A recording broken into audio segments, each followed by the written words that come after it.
बिस्मिल्लाहिर्रहमानिर्रहीम। अस्सलाम वालेकुम डियर स्टूडेंट्स, उम्मीद करता हूँ आप सब खैरियत से होंगे। आज मैं आपके सामने एक बहुत अच्छा टॉपिक नोमेनक्लेचर ऑफ अल्केन लेके हाज़िर हुआ हूँ। बहुत ही मज़े का टॉपिक है, तो चलते हैं अपने टॉपिक की तरफ।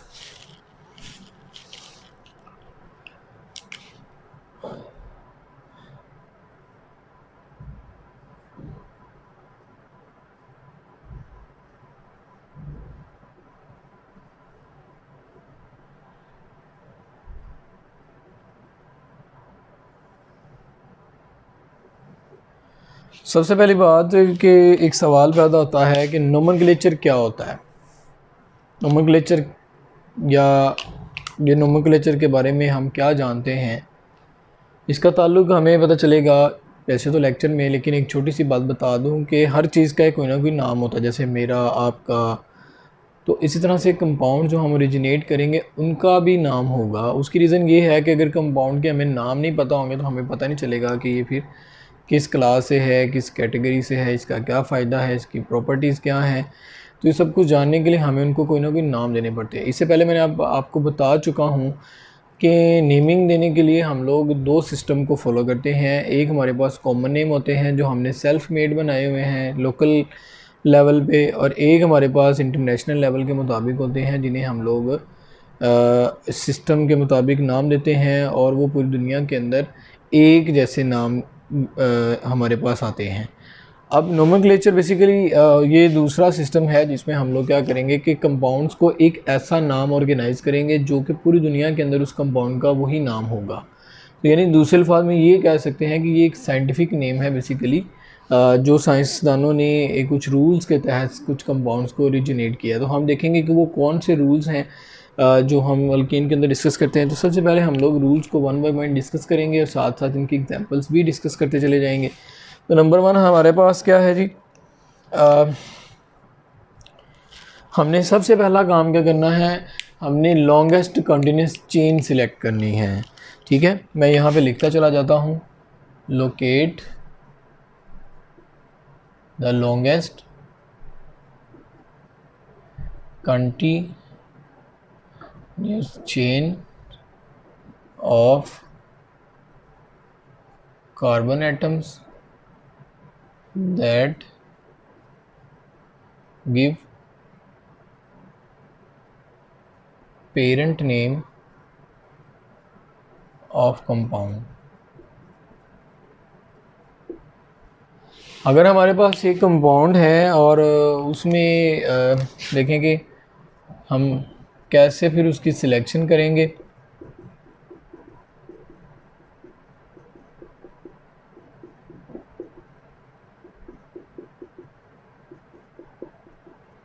ये हमारे पास एक कंपाउंड है, हमने क्या करना है, सबसे पहले इस कंपाउंड के अंदर एक चेन ऑर्गेनाइज करनी है, एक चेन बनानी है। और चेन ऐसी होनी चाहिए कि जिसके अंदर मैक्सिमम कार्बन एटम होने चाहिए ताकि वो हमें पेरेंट नेम देगी। यानी अगर मैं मिसाल लें कि ये चेन अगर मैं सिलेक्ट करता हूँ तो इसको चाहे इधर से इधर या इधर से इधर, हम देखते हैं पॉसिबल चेन कितनी बनती है। हमारे पास चेन कौन कौन सी है। नंबर वन हमारे पास हम नंबरिंग की बिना पे डिपेंड करेगा, या हमारे पास नंबर ऑफ़ कार्बन एटम के लिहाज से पता चलेगा कि कितनी चेन बनती है। 1 2 3 4। याद रखें चेन हमेशा एक साइड से स्टार्ट होती है, दूसरी साइड पे ख़त्म हो जाती है। तो अगर इसको इधर से स्टार्ट करें तो 1 2 3 4, ये देखेंगे हमारे पास इस चेन के अंदर 4 कार्बन है। इसी तरह से अगर ये वाली चेन सिलेक्ट की जाए 1 2 3 4 5 6, यानी हमने वो चेन सिलेक्ट करनी है जिसके अंदर maximum number of carbon atom होंगे।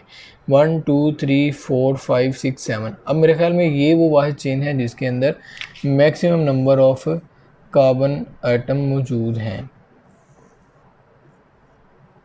ठीक है, हमने अपनी चेन सिलेक्ट कर ली है। यानी पहला काम हमारा क्या था, हमने लॉन्गेस्ट चेन सिलेक्ट करनी है जिसमें ज़्यादा से ज़्यादा कार्बन एटम होंगे जो कि पेरेंट नेम देंगे। तो ये हमारे पास चेन है जिसमें 7 कार्बन एटम हैं, तो ये हमारी पेरेंट चेन हमारे पास आ गई है।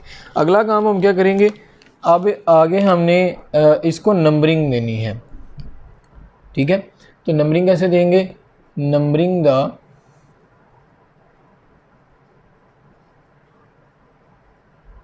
Chain to give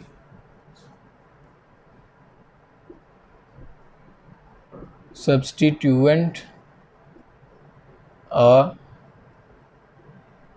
specific location. हमने नंबरिंग इस सेंस में करनी है कि हमारे पास जो सब्स्टिट्यूएंट है उसकी लोकेशन हम असाइन कर सके। अब सवाल ये पैदा होता है व्हाट इज़ अ सब्स्टिट्यूएंट। यहाँ पे एक वर्ड यूज़ हो गया सब्स्टिट्यूएंट। तो हम इसी चेन को जो ऊपर हमारे पास है उसी को हम नीचे लिखेंगे। तो इसमें देखेंगे आप CH3 है, फिर CH2 है, फिर CH2 है, फिर CH2 है, और फिर CH है, और फिर CH2 है, और CH3 है, और CH3 है। अब याद रखें जो चेन के अलावा होती है, हमारी चेन कौन सी थी, ये वाली हमने ये चेन सिलेक्ट की थी ना। तो ये वाली जो चेन है, इस चेन के जो अलावा होगा, यानी अगर ये देखा जाए तो ये हमारे पास चेन के अलावा है। तो जो चीज़ चेन के अलावा होती है उसे हम क्या नाम देंगे,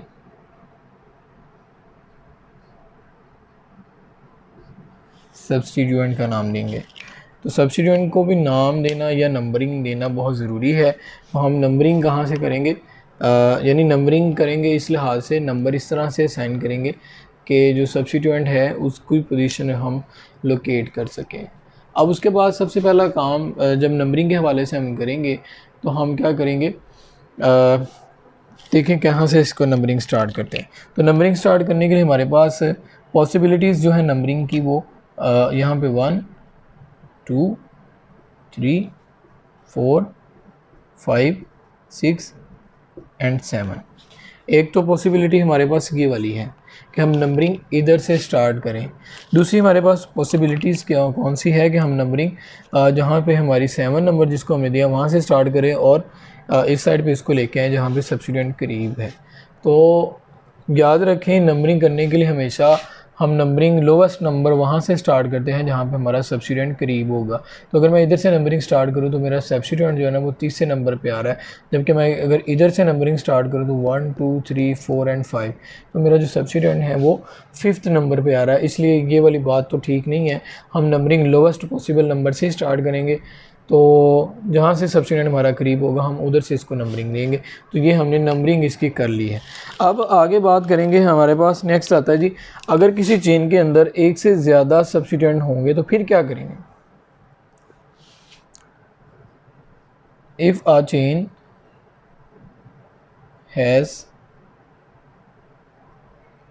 2 or more substituent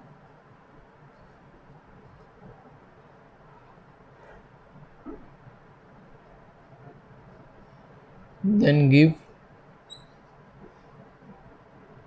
them a corresponding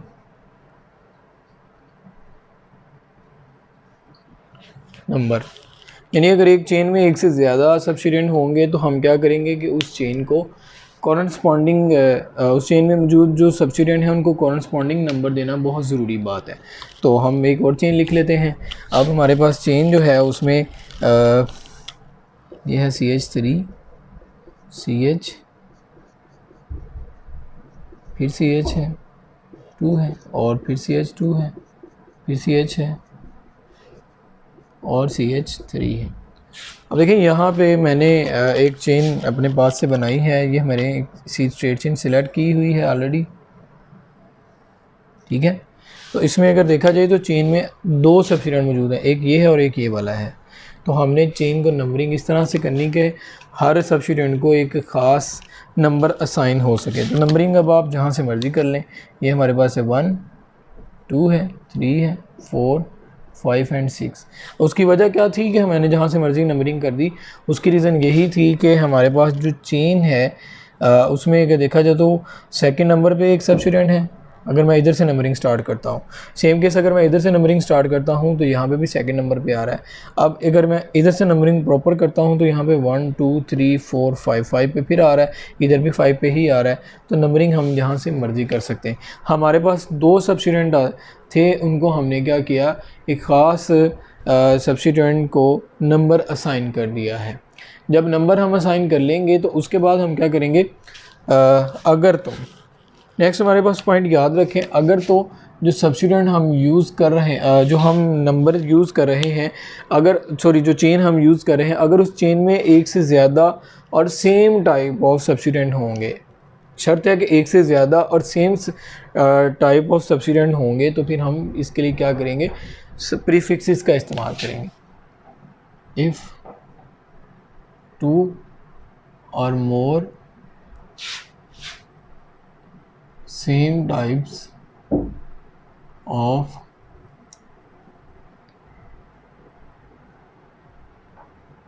substituents are present on a chain, then use prefixes। हम क्या करेंगे, प्रीफिक्सेस यूज़ करेंगे। हम उसी चेन को दोबारा लिखेंगे जो इससे पहले मैंने लिखी थी। तो ये हमारे पास है CH3, CH और CH3 है, फिर इस तरह CH2 है, फिर CH2 है, और फिर CH3 है और CH3 है। अब हमने नंबरिंग तो जहाँ से मर्ज़ी की हुई थी, तो 1 2 3 4 5 6। जब हम नाम लिखेंगे तो नाम लिखते हुए हम लोग एक चीज़ का ख्याल रखेंगे कि हम जो, अब देखें ना, ये भी एक सब्सिट्यूएंट और ये भी सब्सिट्यूएंट, ये भी एक हमारे पास सेम सब्सिट्यूएंट है, दोनों आपस में एक दूसरे के साथ मिलते जुलते हैं, तो ये सेम सब्सिट्यूएंट है। तो हम क्या करेंगे, इनके लिए प्रीफिक्सेस का इस्तेमाल करेंगे। तो प्रीफिक्सेस हम लोग लिखेंगे, वो मैं आपको अभी नाम, एक पॉइंट रह गया, उसके बाद आपको इसका नाम लिख के बताता हूँ कि प्रीफिक्सेस के साथ हम नाम कैसे लिखेंगे। अगर इसी तरह से if two or more substituents are present on a chain, then write their number twice। Prefixes भी हमने कर ली। अब अगर सब्सिट्यूएंट दो या दो से ज़्यादा होते हैं तो जितनी बार सब्सिट्यूएंट आएंगे उतनी बार ही हम नाम में उनकी लोकेशन यानी उनका नंबर जो होगा वो लिखेंगे। अगर दो हैं तो दो बार लिखेंगे, तीन हैं तो तीन बार लिखेंगे, चार हैं तो चार बार लिखेंगे। तो ये देखें CH3 CH, फिर CH3 है, और फिर CH2 है, और फिर CH2 है, और फिर CH3 इसके साथ आ जाएगा, और CH3। तो नंबरिंग हम यहाँ पे ऑलरेडी वही कर रहे हैं, 1 2 3 4 5 एंड 6। अब हम नाम लिखेंगे।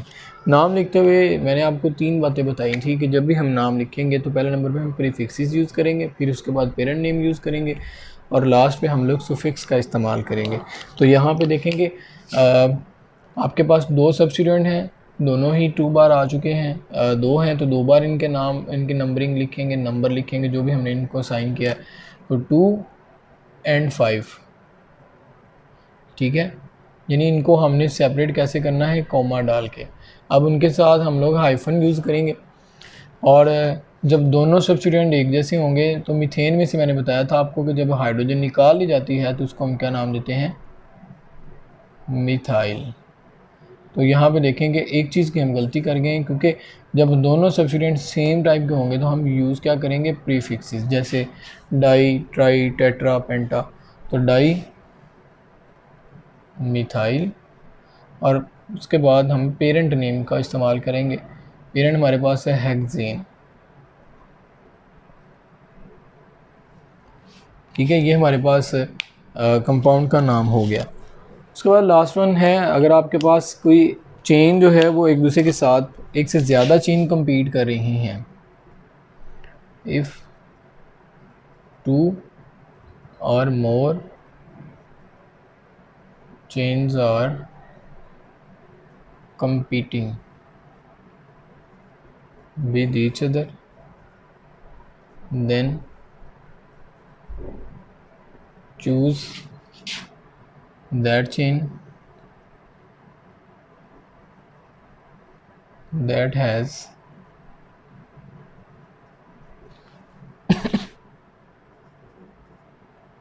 Highest number of substituents. अब आपके पास एक ऐसी चेन आ गई है जिसमें चेन एक नहीं है बल्कि कई चेनें हैं, तो उस चेन के अंदर फिर हम उसकी सिलेक्शन करेंगे जिसमें highest number of substituent add होंगे। तो यहाँ पे मैं एक और मिसाल लिखने जा रहा हूँ। हमारे पास है CH3, फिर CH, इसके साथ CH3 है, फिर CH है, और इसके साथ CH2, फिर CH3 है, फिर CH है, और इसके साथ फिर CH3 है, और फिर लास्ट में CH3। अब देखें, सबसे पहले हम चेन सिलेक्ट करेंगे। चेन हमारे पास कौन कौन सी बनती है, तो हम जिसमें highest number of carbon atom होंगे तो 1 2 3 4 5 एक चेन ये वाली होगी। इस तरह से 1 2 3 4 5 ये वाली चेन होगी, 1 2 3, फिर इस तरह से एक चेन ये होगी, 1 2 3 4 5 ये भी चेन होगी। मीन हमारे पास मैक्सिमम नंबर जो कार्बन है वो 5 ही हैं। तो मैं स्टेट चेन सिलेक्ट कर लेता हूँ। अब देखें, ये मेरी जो स्टेट चेन है इसके अंदर आप देखें तो कितने सब्स्टिट्यूएंट है। एक सब्स्टिट्यूएंट ये वाला है, एक सब्स्टिट्यूएंट ये वाला है, और एक सब्स्टिट्यूएंट ये वाला है। उसके बाद नेक्स्ट हम इसको नंबरिंग देंगे। तो नंबरिंग यहाँ से एक सब्स्टिट्यूएंट पहले पे है, फिर दूसरे एक सब्स्टिट्यूएंट दूसरे पे है, फिर एक सब्स्टिट्यूएंट जो है वो तीसरे पे है, यानी फिर उसके बाद एक सब्स्टिट्यूएंट फोर्थ पे है। इसी तरह से इधर से भी नंबरिंग स्टार्ट करते हैं। तो एक सब्स्टिट्यूएंट जैसे इधर 1 था, इधर भी 1 कार्बन है। फिर उसके बाद थर्ड नंबर पे 2 कार्बन वाला सब्स्टिट्यूएंट है, और इसी तरह से फोर्थ नंबर पे फिर 1 कार्बन वाला। तो नंबरिंग जहाँ से मर्जी हम करेंगे तो 1 2 3 4 एंड 5। ठीक हो गया। अब इसके बाद हमने क्या करना है, यहाँ पे देखेंगे हमने लॉन्गेस्ट चेन भी सिलेक्ट कर ली है। उसके बाद हमने नंबरिंग भी दे दी है। नंबरिंग देने के बाद हमने सब्स्टिट्यूएंट को कॉरस्पॉन्डिंग नंबर देना था, एक स्पेसिफिक नंबर देना था। हर सब्स्टिट्यूएंट को एक ख़ास नंबर मिल भी चुका है। उसके बाद हम क्या करेंगे कि एक से ज़्यादा अगर सब्स्टिट्यूएंट होंगे तो उनकी नाम में पोजीशन उतनी बार ही लिखेंगे जितनी बार वो सब्स्टिट्यूएंट होंगे। थर्ड, उसके बाद फिर हमने याद रखना है कि अगर सब्स्टिट्यूएंट एक जैसे हैं तो हम प्रीफिक्सेस का भी इस्तेमाल करेंगे। तो इसका नाम देखें कैसे बनाएंगे। अच्छा, नाम लिखते हुए अल्फ़ाबेटिकली सब्स्टिट्यूएंट का भी ख्याल रखना है आपने। तो इसमें देखें हमारे पास ये हमारे पास जो सब्स्टिट्यूएंट है ये वाला मिथाइल है, ये भी मिथाइल है, और ये वाला इथाइल है। तो हम क्या करेंगे, 3 पे 3 इथाइल है, फिर उसके बाद सेकंड और फोर्थ पे सेकंड एंड फोर, सेकंड और फोर्थ पोजीशन पे सेम मिथाइल ग्रुप है। तो हम क्या कहेंगे, डाई मिथाइल, और लास्ट में हम सुफिक्स नेम यानी पेरेंट और सुफिक्स को मिलाएंगे। हमारे पास क्या बन गया, pentane.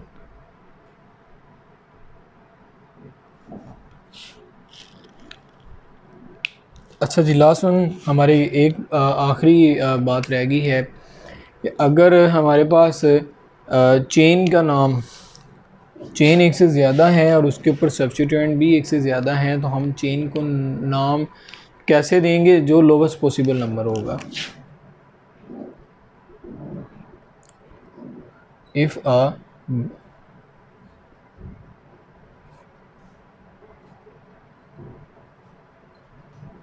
occurs at end of longest chain, then name the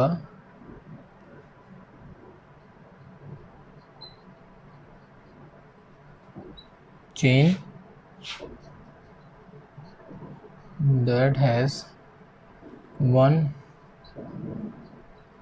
point difference। तो जी हम एक चेन लिखते हैं, फिर आपको इस पॉइंट की मैं डिटेल से बात समझा देता हूँ।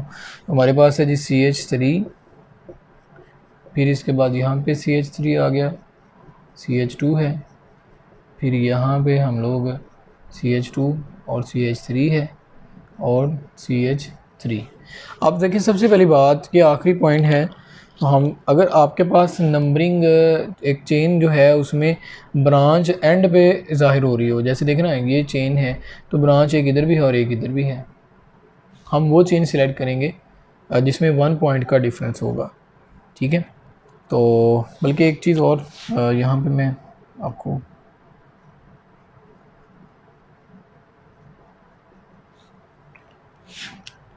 अब देखें, यहाँ पे जो चेन है इसमें एक हमारे पास जो सब्स्टिट्यूएंट है वो सेकंड पोजीशन पे है, तो इधर भी वैसा ही सब्स्टिट्यूएंट सेकंड पोजीशन पे मौजूद है। जबकि हमने उस चेन का इंतखाब करना है जिसमें 1 पॉइंट का डिफरेंस होगा। यानी अगर मैं सपोज़ करूँ इसका नाम इधर से लिख देता हूँ तो ये तो गलत हो जाएगा। नाम हमेशा देखें ना, यहाँ पे चेन का हमने उसका इंतखाब करना है जिसमें 1 पॉइंट का डिफरेंस होगा। देखें यहाँ पे पहले नंबर पे कुछ नहीं है, ये तो चेन का हिस्सा है। दूसरे नंबर पे एक सब्स्टिट्यूएंट है, इधर भी दूसरे नंबर पे सब्स्टिट्यूएंट है। अगर मैं इधर से नंबरिंग करता हूँ तो तीसरा नंबर यहाँ पे खाली है, जबकि यहाँ पे तीसरे नंबर पे एक सब्स्टिट्यूएंट आ गया है। तो हम कभी भी ऐसा नहीं करेंगे कि पॉइंट का डिफरेंस आ रहा हो और हम वो चेन सेलेक्ट करें। हम वो चेन सेलेक्ट करेंगे जिसमें सब्स्टिट्यूएंट एक दूसरे के करीब करीब होंगे। तो 1 2 3 4 5 6 ये हमारी चेन और नंबरिंग इधर से होगी। तो अब इसको नाम कैसे देंगे, नाम देखें कैसे देते हैं हम लोग। तो पहले नंबर पे तो आपको मैंने बताया था कि नाम लिखते हुए अल्फ़ाबेटिकली नंबरिंग का ख्याल रखा जाता है। थर्ड पे एक इथाइल ग्रुप अटैच है तो 3 इथाइल। फिर इसी तरह से हमारे पास 2 पे और 5 पे एक मिथाइल है, 2 5 डाई मिथाइल। और हमारे पास पेरेंट नेम क्या है जी, हेक्सेन। 6 कार्बन वाली कंपाउंड है तो इसमें हेक्सेन का इसको नाम देंगे। अच्छा, अब वो बात रहेगी जो मैंने आपको लास्ट टाइम बतानी थी कि हम जब पेरेंट आईपिक नेम लिखेंगे तो हम लोग तकरीबन कुछ 3 पॉइंट्स को याद रखेंगे। तो यहाँ पे देखेंगे वो पॉइंट कौन कौन से थे। जब हम लोग आईपिक नेम लिखेंगे तो हम किन किन पॉइंट्स को याद रखेंगे। नंबर 1 हम लोग प्रीफिक्सेस देखेंगे या प्रीफिक्सेस लिखेंगे। नंबर 2 हमारे पास क्या था, पेरेंट नेम होना चाहिए। और नंबर 3 हमारे पास सुफिक्स होनी चाहिए। तो प्रीफिक्सेस हमें क्या बताती हैं और प्रीफिक्सेस कहाँ पे हैं। तो हम पहले एक कोई अपने पास से चेन लिख लेते हैं। चलें ये जो लास्ट वाली है यही लिख लेते हैं। तो ये है CH3, फिर CH और इसके साथ CH2 3 है, फिर CH2 है और फिर CH और इसके साथ CH2 और CH3 है। फिर इसी तरह से CH और इसके साथ CH3 है और CH3 है। अब देखें इसका नाम जल्दी से मैं लिख देता हूँ। 3 इथाइल,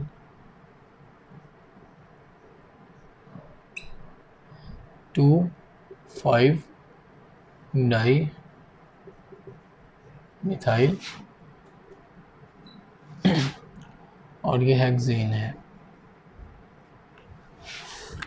तो देखें भाई इसमें प्रीफिक्सेस कौन सी है, यहाँ से लेके यहाँ तक हमारी प्रीफिक्सेस है।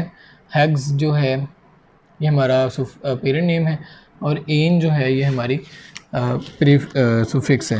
यानी ये वाला जो हमारा मेंबर है ये क्या है, नाम है, ये प्रीफिक्सेस को इंडिकेट करता है। ये हमारे पास पेरेंट नेम को इंडिकेट करता है और ये हमारे पास सुफिक्स को इंडिकेट करता है। याद रखें प्रीफिक्सेस के बारे में मैंने बताया था कि ये क्या होता है, ये लोकेशन ऑफ फंक्शनल ग्रुप या फिर लोकेशन ऑफ सब्स्टिट्यूएंट को बताएगा। तो आप शुरू वाले नाम को देख लें, हमें इससे क्या पता चल रहा है, लोकेशन पता चल रही है सब्स्टिट्यूएंट की कि कौन कौन सा सब्स्टिट्यूएंट किस किस पोजीशन पे लोकेशन पे है। पेरेंट नेम हमें हेक्स जो है वो बता रहा है कि इसमें 6 कार्बन है और एन से हमें पता चलेगा कि ये कौन सी फैमिली से, एल्केन फैमिली से है। तो ये 3 नाम इसमें मौजूद हैं। तो उम्मीद करता हूँ ये टॉपिक आपको बहुत अच्छे से समझ आ गया होगा।